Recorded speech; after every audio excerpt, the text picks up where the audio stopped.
Selamat pagi teman-teman dan Pak Suset. Kami dari kelompok 2 akan mempresentasikan tentang produk kami, yaitu Art Cloth, baju bleaching dengan desain dan motif yang bervariasi buatan dari kelompok kami. Saat pertama, saya Andri Syaputra akan menjelaskan tentang latar belakang dan rumusan masalah. Nah, seperti yang kita tahu, pakaian ini adalah kebutuhan primer dari manusia. Indonesia memiliki tingkat keragaman masyarakat yang tinggi, dan karena banyaknya variasi dan ragam budaya dari masyarakat Indonesia, masyarakat membutuhkan produk dengan yang menyesuaikan dengan teknologi dan zaman masa kini. Khususnya anak muda atau yang biasa disebut kaum milenial yang menyukai hal yang unik dan memiliki selera mengikuti perkembangan tren. Nah, hal ini kemudian menuntut masyarakat dan produsen untuk terus memperbaharui cara berpakaian dan mengikuti tren masa kini. Saat ini banyak usaha konveksi yang menjual kaos polos dan minim bervariasi. Nah, karena itu kami menghadirkan produk kami, yaitu produk Art Cloth, produk kaos bleaching yang menjual variasi dari desain serta corak yang menarik, variatif, dan ingin terlihat berbeda namun tetap fashionable dan nyaman untuk digunakan. Produk ini menawarkan banyak warna dan variasi motif yang berbeda untuk memenuhi kebutuhan pelanggan. Selanjutnya ada rumusan masalah dari produk Art Cloth. Yang pertama, bagaimana cara Art Cloth memenuhi kebutuhan masyarakat sesuai dengan zaman dan tren saat ini. Yang kedua, bagaimana sistem produksi Art Cloth dan hubungan dengan para pemasok bahan bakunya. Dan yang terakhir, strategi pemasaran apa yang akan digunakan Art Cloth untuk meningkatkan brand awareness masyarakat terhadap produk Art Cloth ini. Selamat pagi Pak Suset, selamat pagi teman-teman. Saya Fernanli, NIM 2017-889 akan menyampaikan tentang tujuan, luaran, dan manfaat dari produk kami. Untuk tujuan, menjadikan Art Cloth sebagai salah satu industri kreatif di Indonesia yang mampu membantu dan mengembangkan pertumbuhan ekonomi Indonesia. Kemudian, memenuhi kebutuhan konsumen atas perkembangan tren dunia fashion yang tinggi dan beragam, dan memperoleh pangsa pasar industri fashion yang terbesar di Indonesia. Kemudian untuk luaran, Art Cloth menjadi industri fashion yang selalu berinovasi dalam desain dan disesuaikan dengan selera konsumen.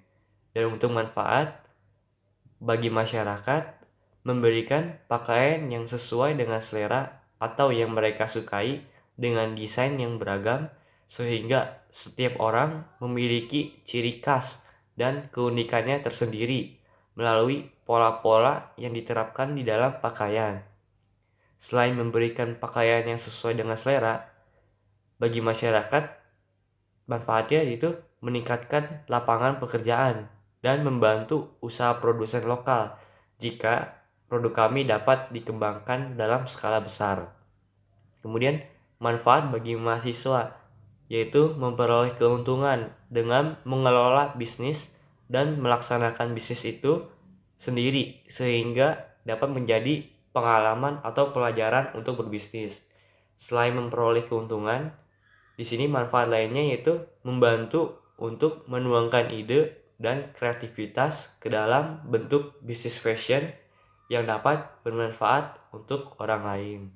Baik, selamat pagi kepada Pak Suset dan teman-teman semua. Saya Riki Handika Wijaya, NIM 2017-860, akan melanjutkan presentasi pada kali ini, yaitu dengan membahas bab 2, di mana bab 2 ini membahas mengenai aspek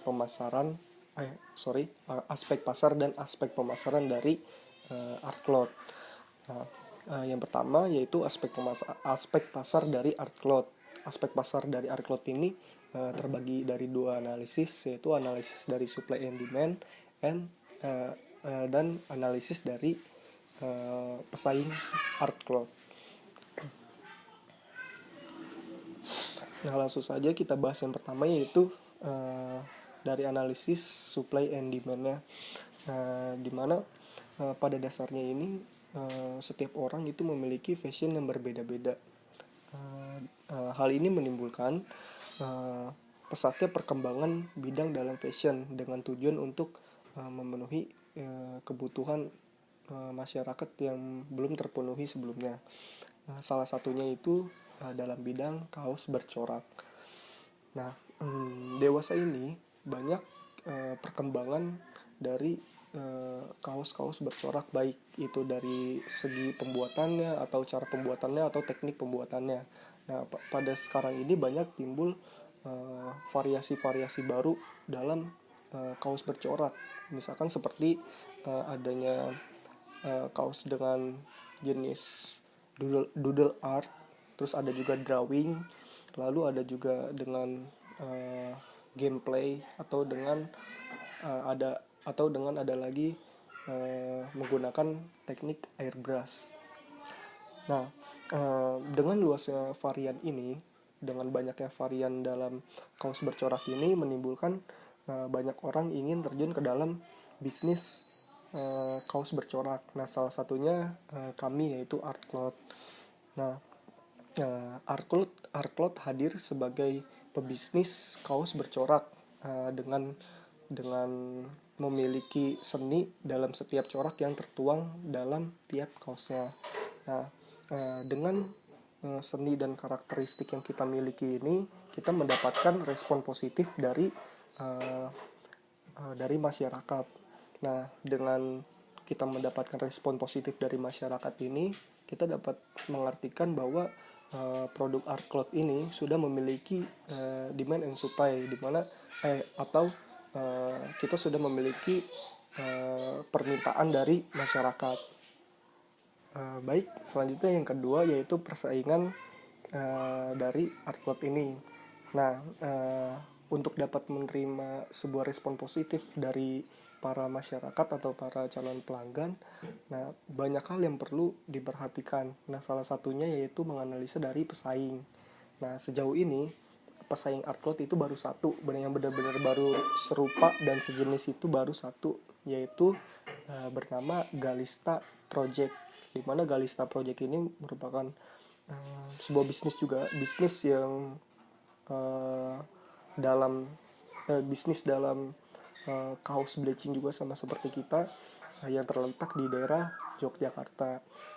Namun dengan adanya pesaing Galista Project ini, kita sebagai Artcloth ini optimis akan dapat memenangi persaingan di pasar. Kenapa hal ini bisa terjadi? Karena kita lihat dari salah satu faktornya itu yaitu dari Galista Project ini menetapkan harga jual yang cukup tinggi, yaitu kisaran di angka 100.000 sampai dengan 130.000 rupiah. Sedangkan dari Artcloth ini kita menentukan harga lebih rendah, lebih murah, yaitu hanya dengan kurang lebih dari batas 50.000 sampai kurang lebih 70.000-an saja. Nah, dengan harga yang kita jual lebih murah ini, kita yakin dapat memenangkan persaingan pasar atau memenangkan persaingan dari Galista Project ini. Nah, selanjutnya kita bahas dari aspek pemasarannya, di mana yang pertama ini penentuan wilayahnya. Artcloth ini menentukan wilayah di daerah Jabodetabek. Sebenarnya ini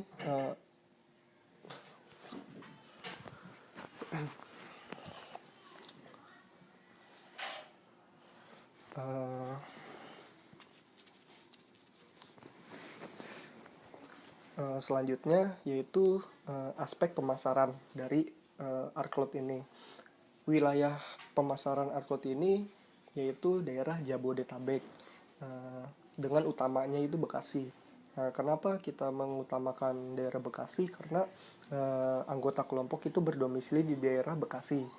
Dengan anggota kelompok berdomisili di Bekasi ini dapat mempermudah proses pemasaran kepada teman-teman dari anggota kelompok yang di daerah-daerah Bekasi.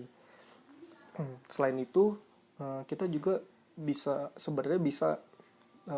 bila ada pesanan dari luar Jabodetabek, kita siap melayani, tetapi dengan syarat dari konsumen itu atau dari pelanggan itu bersedia untuk membayar biaya kirimnya karena kita menggunakan sistem pengiriman shipping point. Dan selain itu juga pemasaran dari Artcloud ini dilakukan dalam stand expo di Trisakti School of Management. Nah, selanjutnya yaitu kita akan membahas mengenai strategi pemasaran yang dilakukan Artcloud. Yang pertama yaitu dengan mencari target market. Kita mencari target market melihat berdasarkan segmentasi demografis dan geografis, di mana demografisnya ini kita melihat dari usia, pendapatan, dan gender. Yang usia ini kita menentukan target kita dari umur 10 hingga 30 tahun. Dan untuk berdasarkan pendapatan kita menentukan kepada konsumen dengan kelas menengah. Nah, lalu dari gender kita ini bersifat unisex atau tidak menentukan untuk wanita atau untuk laki-laki, melainkan bisa digunakan untuk keduanya. Selanjutnya kita melihat juga melalui geografis, di mana kita menentukan daerah Jabodetabek. Nah, selanjutnya kita memberikan layanan terbaik kepada pelanggan dengan salah satu caranya dengan memberikan respon yang cepat yang dilakukan di sosial media dari Artcloud. Nah, selanjutnya proses pemasaran dilakukan melalui dua cara, yaitu dengan online dan langsung ketika expo di Trisakti School of Management. Selanjutnya juga kita menggunakan sistem pre-order atau PO kepada konsumen atau pelanggan yang ingin custom dengan kita, ingin custom kaos sesuai dengan keinginannya.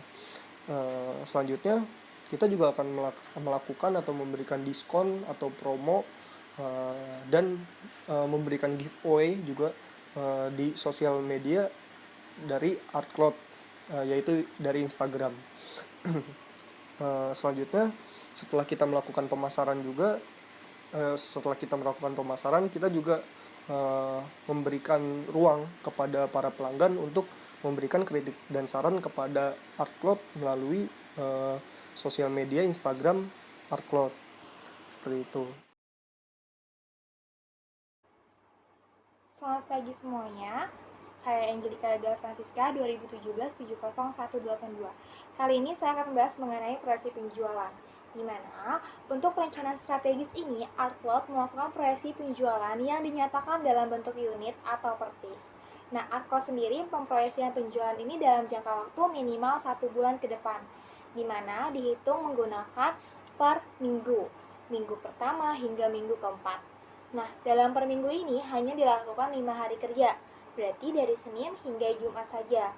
Sehingga proyeksi penjualan dengan Artcloud ini per hari menghasilkan 12 piece per harinya, sehingga jika dikalkulasikan 1 minggu itu, proyeksi penjualan Artcloud mencapai 60 piece karena 12 piece dikalikan dengan 5 hari kerja.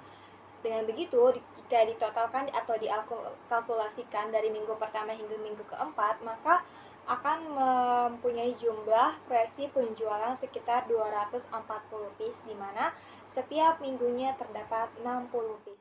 Kali ini saya akan menjelaskan mengenai strategi penjualan. Nah, Artcloud sendiri menawarkan produk yang memiliki bahan baku yang berkualitas, plus dia juga menawarkan produk dengan motif yang unik, klasik, serta menjadikan pakaian tersebut fashionable. Ditambah lagi dengan adanya customisasi, sehingga menyesuaikan dengan keinginan pelanggan. Nah, kalau sudah seperti itu, pertama fashionable, kedua ada customisasi, itu akan meningkatkan kepuasan pelanggan. Nah, kepuasan pelanggan itu berpengaruh terhadap strategi penjualan kita. Kenapa? Karena dia dapat memberikan feedback yang positif kepada kita selaku penjual, plus dia juga dapat menjadikan promosi kepada teman-temannya, rekan kerjanya, atau lingkungannya bahwa produk kami ini bagus loh, sehingga secara tidak langsung ia melakukan promosi kepada teman-temannya, dan secara tidak langsung ini mempengaruhi teman-temannya untuk melakukan pembelian kepada produk kami. Nah, itu adalah strategi penjualan dari Artcloud sendiri. Selanjutnya, ada strategi penentuan harga. Nah, dalam strategi penentuan harga ini ada faktor-faktor penentu. Yang pertama yaitu ukuran pakaian dari pelanggan, kedua jika pelanggan ingin menambah lengan panjang, ketiga misalkan ukuran yang diinginkan pelanggan itu di atas XL, lalu keempat itu jika ada customisasi. Nah, strategi penentuan harga yang pertama, jika pelanggan tidak ada customisasi, lengan pendek dan ukuran S sampai dengan XL, maka dikenakan harga 50.000. Sedangkan jika ada penambahan ukuran yaitu lebih dari XL atau seperti SSL dan seterusnya, maka akan ada penambahan 15.000 sehingga harga pakaian menjadi 65.000. Lalu yang ketiga, bisa ada penambahan lengan panjang. Jika pelanggan ingin menggunakan lengan panjang bukan lengan pendek, maka akan ada penambahan harga 15.000 juga sehingga harga pakaian menjadi 65.000. Lalu yang keempat terakhir ada produk customisasi.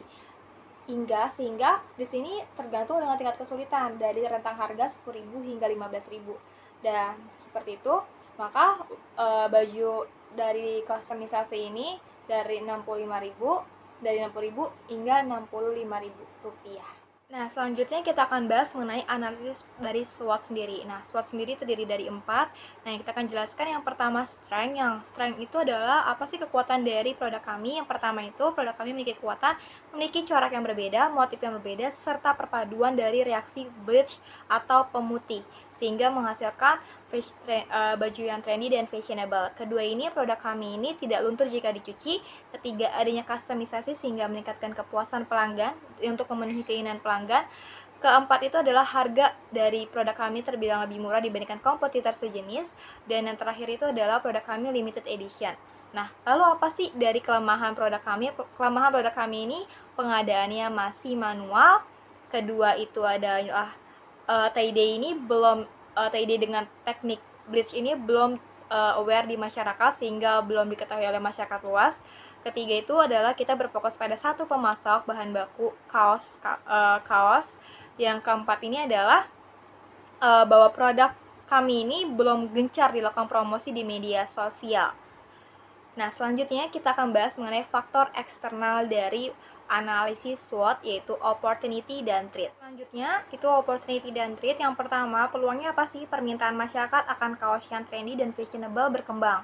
Kedua, kreativitas dan inovasi selalu berkembang saat ini. Tiga, pesaing yang masih sedikit untuk bleach t-shirt. Keempat, kecepatan pertukaran informasi lewat teknologi itu semakin cepat sehingga dimungkinkan adanya peluang untuk melakukan promosi dan kerjasama di Instagram. Nah, apa sih ancaman yang terjadi? Yang pertama, dampak COVID-19 ini membuat adanya krisis ekonomi sehingga menurunkan daya beli masyarakat. Kedua, persaingan dengan kaos tulisan sangat diminati oleh masyarakat. Dan ketiga, kebijakan perubahan harga bahan baku dapat mempengaruhi biaya produksi. Dan terakhir itu, perubahan mode tren pasar itu sangat berkembang sangat cepat sehingga menjadikan ancaman bagi perusahaan kami atau produk kami. Setelah kita mengetahui analisa SWOT, nah sekarang ini kita harus menganalisis matriks SWOT. Nah, pertama itu strategi untuk menangkap peluang dengan meningkatkan kekuatan kita, yaitu kita harus menciptakan ciri khas dalam produk kita. Nah, terus strategi apa untuk menangkap peluang dan untuk meminimalisir kelemahan kita, yaitu mengupayakan promosi yang lebih gencar lagi untuk meningkatkan pemasaran kita sehingga mengupayakan penjualan produk kita. Nah, lalu strategi apa sih untuk meminimalisir ancaman untuk meningkatkan kekuatan kita, yaitu mengupayakan produk customisasi sehingga konsumen dapat memesan jika ingin pakaian dengan bleach t-shirt tapi bertemakan tulisan.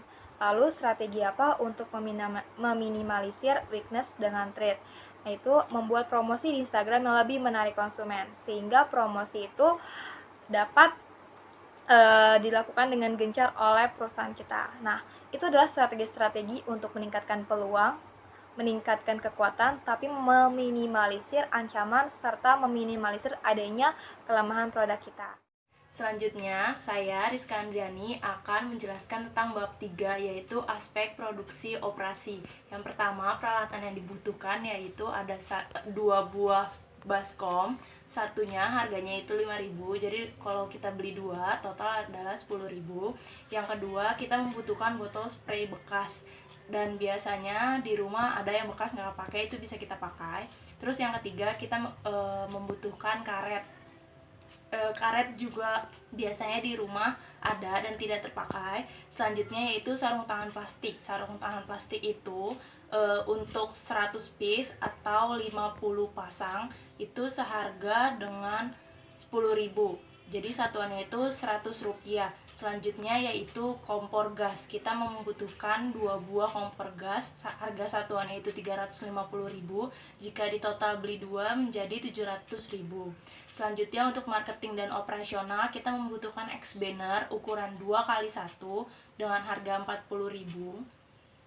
Kemudian peralatan dan bahan yang diperlukan untuk pembuatan baju art cloth, yang pertama yaitu stiker. Kita akan membuat stiker sebanyak 36 buah dengan harga satuannya 1.500 dengan total 54.000. Kemudian kita membutuhkan pemutih pakaian dengan harga 1.000 ml dengan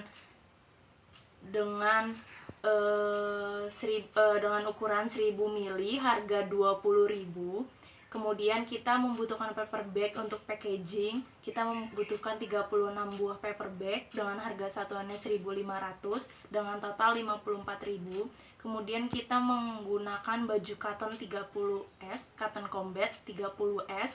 Kita membutuhkan 36 piece baju dengan harga satuannya 23.000 dengan totalnya yaitu 828.000.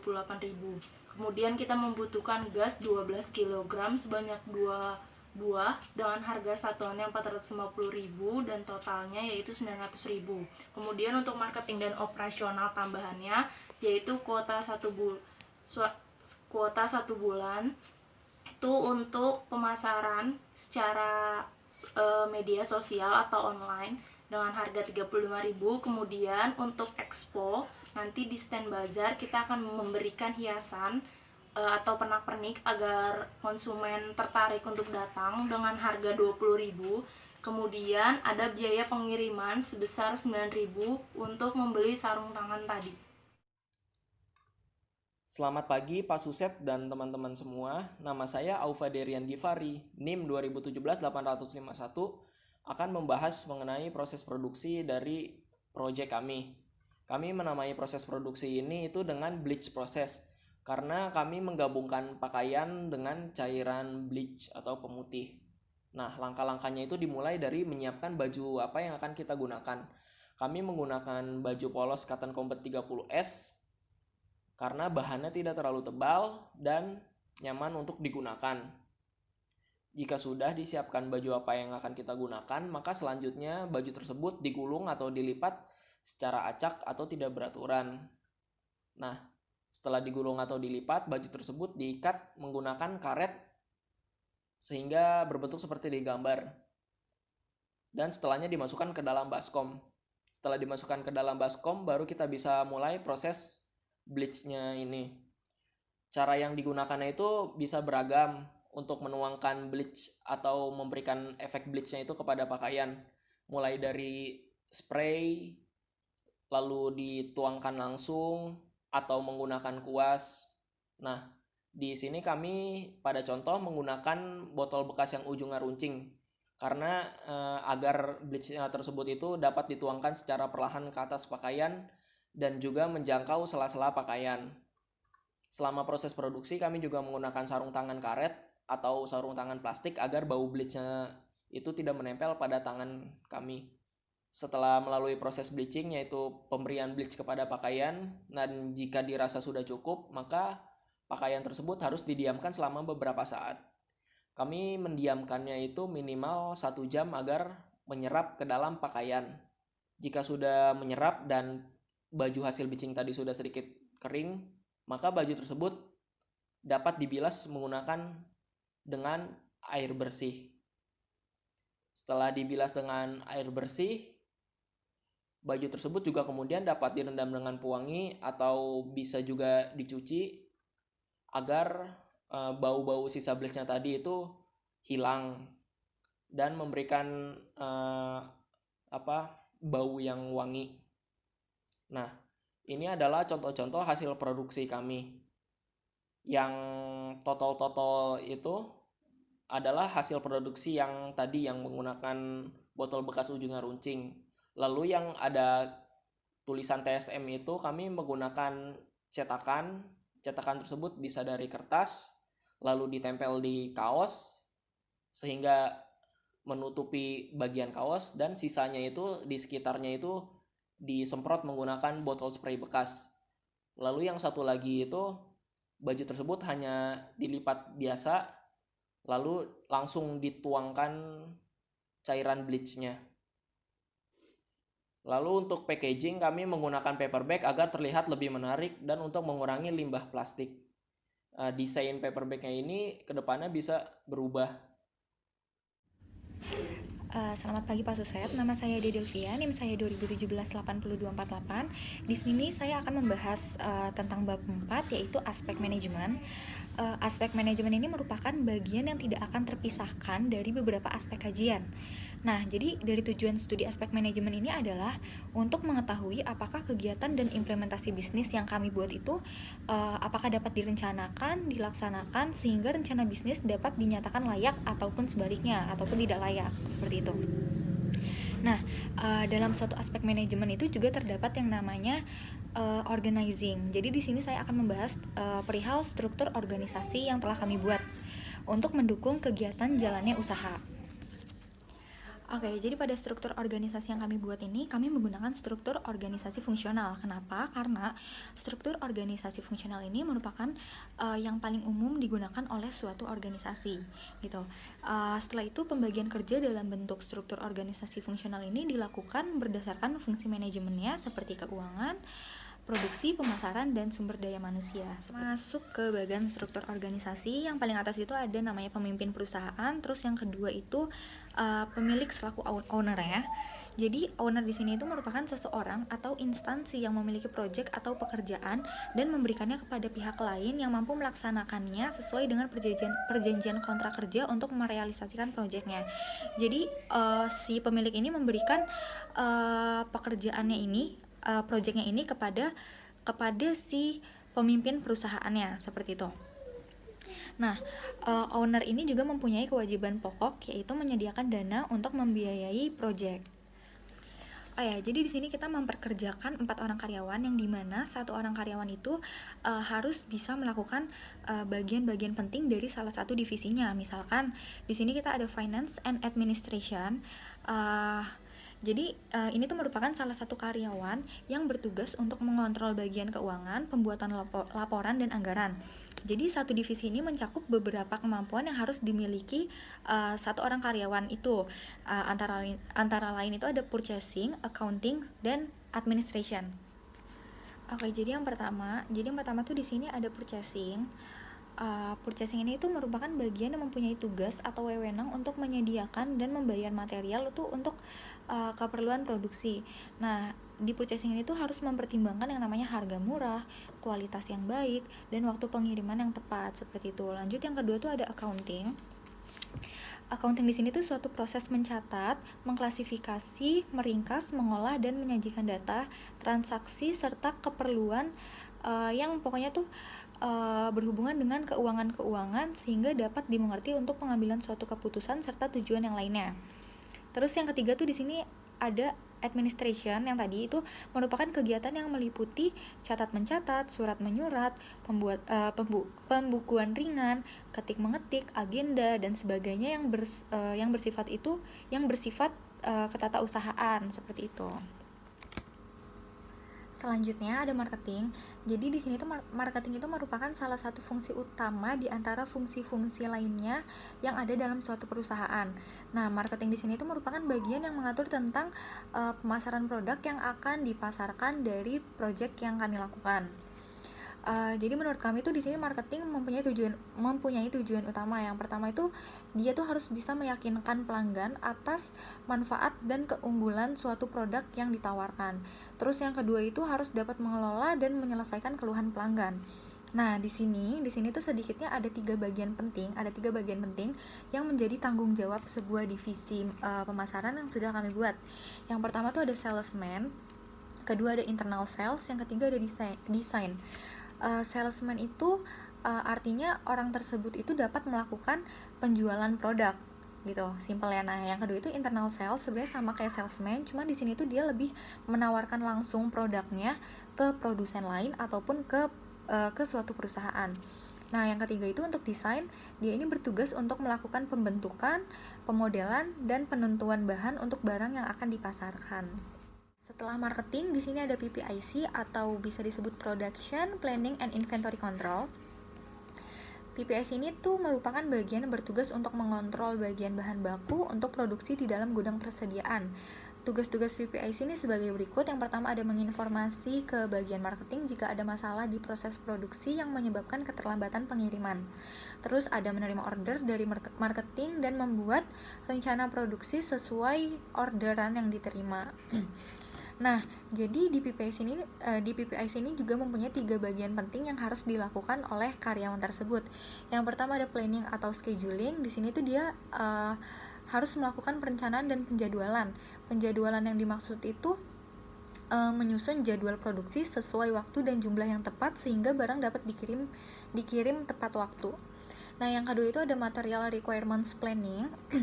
Di sini tuh dia harus dapat melakukan perencanaan yang dibutuhkan dalam penyediaan bahan baku pembuatan art cloth.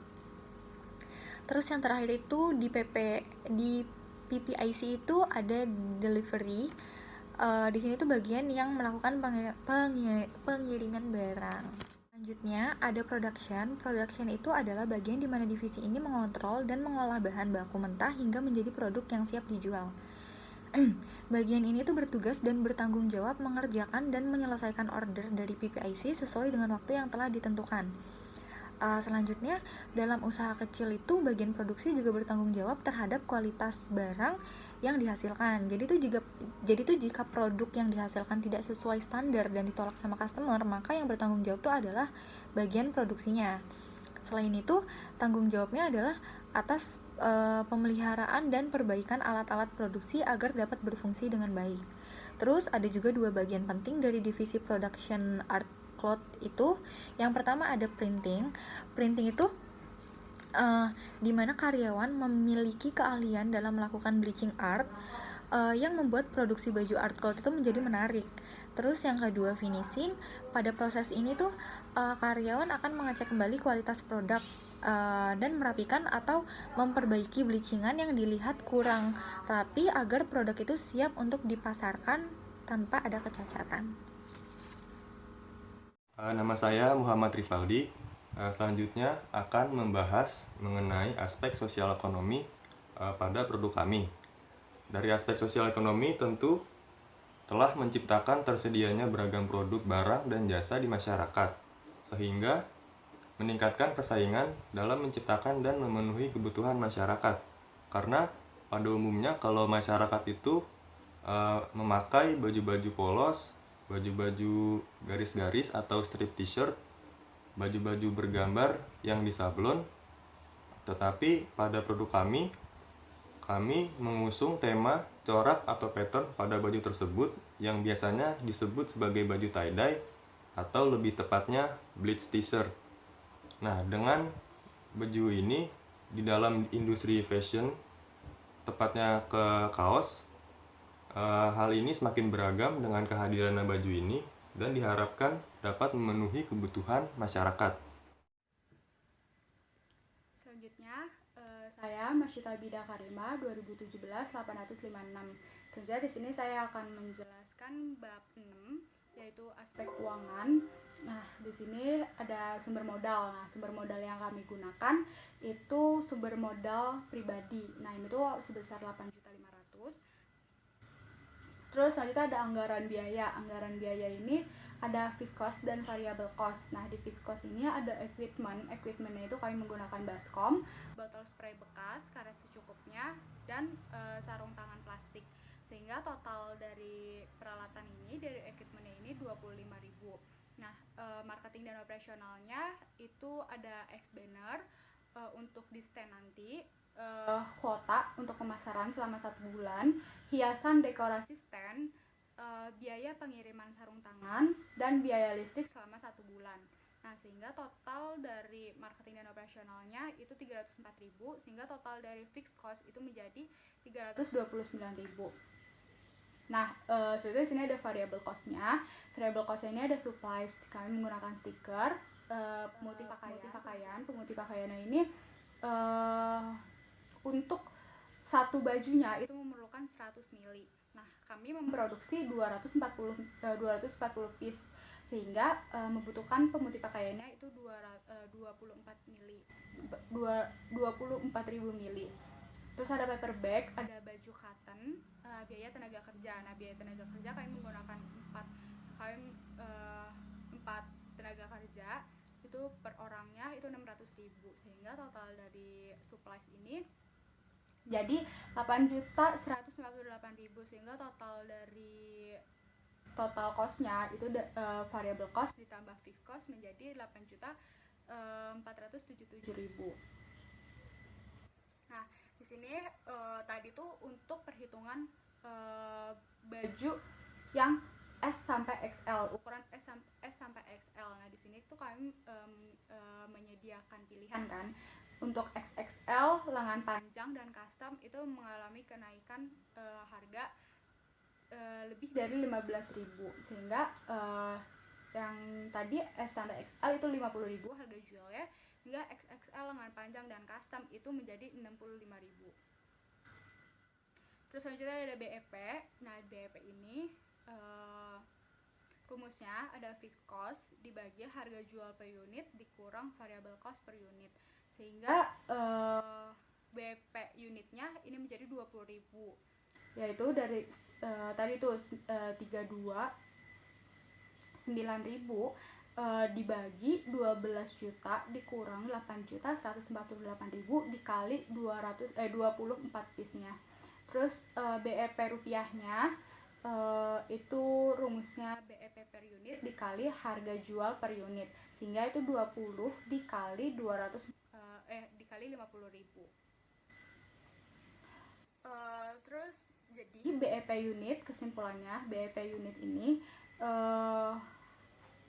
artinya kami Artcloth itu harus menjual 20 unit baju cotton agar terjadi break even point. Pada penjualan unit ke-21 baru nih Artcloth ini memperoleh keuntungan. Nah, BEP rupiahnya jadi Artcloth itu harus memperoleh omset sebesar 1.024.922 untuk mencapai break even point. Nah, payback period di sini ada perhitungan laba rugi dulu. Nah, di sini ada pendapatan. Di sini tuh untuk sebulan ya, per bulan. Nah, pendapatan itu per harinya itu menjual 12 piece dengan harga 50.000 dikali 20 hari. 20 hari ini tuh jumlah hari produksinya. Nah, ini sehingga 12 juta. Nah, biaya variabel, HPP-nya itu ada biaya variabel, biaya tetap, sehingga total laba kotornya itu 3.827.000. Nah, sini ada biaya-biaya. Nah, biayanya ini tuh ada biaya marketing dan operasional, ada X banner, ada kuota 1 bulan, ada hiasan dekorasi stand, ada biaya pengiriman total, ada biaya listrik. Nah, sehingga total biaya operasionalnya itu menjadi 3.523.000. Itu laba bersihnya. Nah, di teksnya itu ada 0,5%. Ini tuh teks dari UMKM. Nah, dikurang sama teks itu, sehingga laba bersih setelah pajak itu menjadi 3.505.385. Nah, di sini ada investasi awalnya. Di sini ada hanger, manekin, dan sewa lapak. Nah, ini menjadi 270.000. Nah, di sini baru nih perhitungan PP-nya, perhitungan payback periodnya, yaitu investasi dibagi laba bersih dikali 1 tahun. 1 tahun itu 12 bulan. Jadi PP-nya itu 0,92. Ini dibulutin menjadi 1 tahun. Nah, jadi keseluruhan proyek itu 1 tahun. Oleh karena proyek ini umur ekonomisnya 5 tahun, maka proyek ini dikatakan layak. Selanjutnya ada NPV dan IRR, net present value dan internal rate of return. di NPV ini. Nah, di sini tuh ada tax, ada pajak. Di sini tuh kita ngambil dari sumber OJK. Nah, di sini ada dari PT BPD Jawa Barat dan Banten TBK. Nah, korporasinya ini 8,48, retailnya 10,01, mikronya 13,63, KPR-nya 10,27, non KPR-nya 10,06. Nah, di sini kami hitung ROA-nya dulu. Di sini ada laba bersih setelah pajak dibagi total aset. Nah, laba bersihnya itu 3.505.385 dibagi total asetnya 8.477 sehingga menjadi 41%. Di sini tuh ada penjualan per bulannya, ada bulan pertama, bulan kedua, bulan ketiga. Nah, diskontonya itu kami menggunakan yang tadi non KPR-nya yaitu 10,06%. Sehingga NPV-nya itu menjadi 231.310.000. Nah, oleh karena NPV-nya itu lebih besar dari 0, maka proyek investasi layak diterima. Nah, IRR juga, IRR lebih besar dari keuntungan yang diisyaratkan, jadi proyek ini layak diterima. Selanjutnya ada cash flow. Yang terakhir ini ada cash flow, arus kas dari operasional.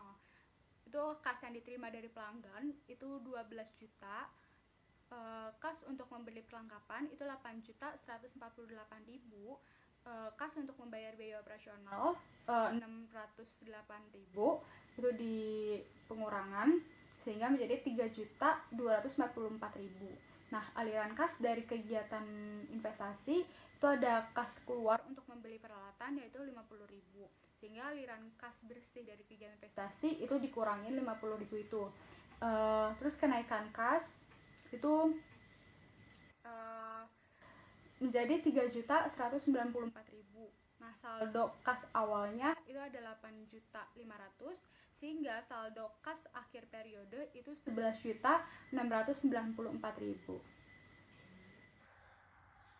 Selamat pagi teman-teman, selamat pagi Pak Suset. Saya Adika Firyadiro 2017-890 di sini akan menyimpulkan proposal bisnis ArtClothes. ArtClothes hadir sebagai produk kaos yang berbeda yang memadukan kreativitas dan kenyamanan sebuah kaos. Dibuat dengan menggunakan salah satu teknik yaitu bleach process yang memiliki ciri khas tersendiri melalui pola yang unik dan beragam. Dengan adanya respon positif sebagai permintaan masyarakat dalam produk kaos bercorak, ArtClothes memiliki peluang pasar yang potensial berdasarkan antara selisih demand dan supply. Dalam memenangkan persaingan pasar, ArtClothes berusaha menganalisa dan mengetahui pesaing. Di sebuah pasar kita memiliki pesaing yang sejenis yaitu Galista Project. Di sini kami memiliki keyakinan karena harga jauh lebih ekonomis ArtClothes dibandingkan dengan Galista Project dan memiliki kualitas kaos yang sama baiknya dengan Galista Project. Proyeksi penjualan dilakukan dalam sebulan dapat memproduksi sekitar 36 unit kaos. Pemasaran ArtClothes sendiri di sekitaran Jabodetabek dengan fokus penjualan di wilayah Bekasi. Kita juga akan mencangkup seluruh wilayah melalui pemesanan online. Berbagai strategis pemasaran dan penjualan ArtClothes sangat baik dan sesuai dengan pasar yang ingin dijangkau. Penempatan harga produk ArtClothes berada pada nominal 50.000 dengan adanya penambahan harga jika melakukan customisasi. Aspek lain ArtClothes seperti aspek produksi operasi, aspek manajemen, aspek sosial ekonomi, dan aspek finansial sudah memiliki standar kelayakan bisnis untuk dijalankan. dan kami berkeyakinan art cloth dapat dipertimbangkan untuk menjadi sebuah produk yang akan bersaing di pasar. Sekian dan terima kasih.